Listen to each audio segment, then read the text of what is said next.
what God is going to do in the last days. Thank you, Lord. And I had some things happen to me that I'm going to share with you.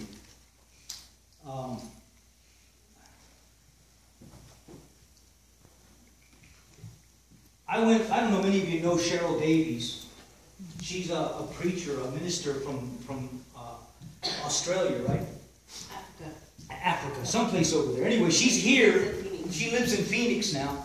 And she's doing some things, going out into the regions out here and meeting and teaching people of God how to become close to Him, to have a relationship with Him. One of the things she does is she'll come in and she'll teach the people about going to heaven. How many of you know that we don't have to wait till we're dead to go to heaven? I know some of you are beginning to think, oh, this guy's crazy. What is he talking about? I can't go to heaven. I'm not dead yet. I'm planning on being here for a little while. And maybe one day, if I'm lucky, I'll get to go to heaven. But you know, God didn't do that. You know, Jesus is our example. And in the Bible, He tells us that He told some of the people, His disciples, He said that I'm in heaven right now. When I pray, I'm in heaven. And so I took that to heart and I began to experiment. And I'm not saying this in a way that I want you to think I'm crazy. But I began to break through and I was able to enter into heaven and visit heaven, as it were. Okay?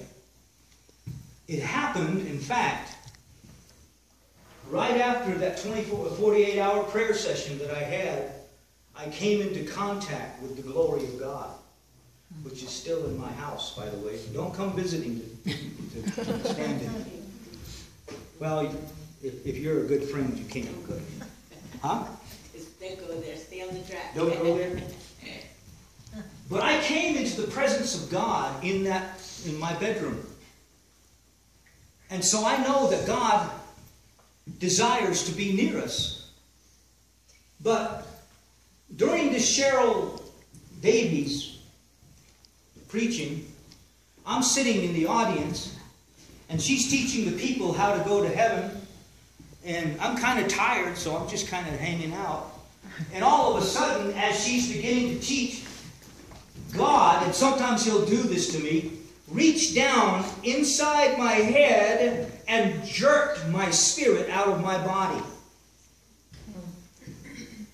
My wife knows when it happens because I go, ah! And so I didn't do this in there, but he takes me, and I wound up in front of this big giant diamond outside, this room. And I'm going, wow. And it was a huge diamond. It was the size of that door.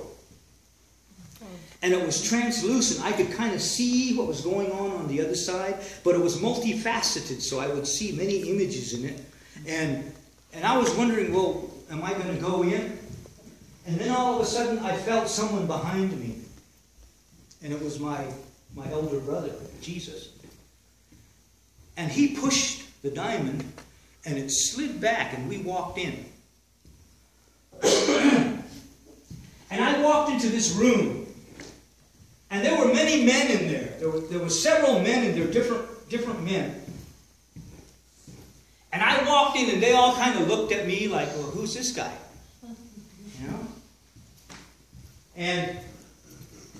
But all of a sudden, they started bringing in these, those things they have in restaurants. They're little carts, and they got all kinds of desserts and delicacies and little finger sandwiches and all these little things. And they start bringing them in, and they line them up along the wall.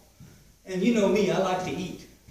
Maybe, would it be not courteous to go over there and start eating some of that?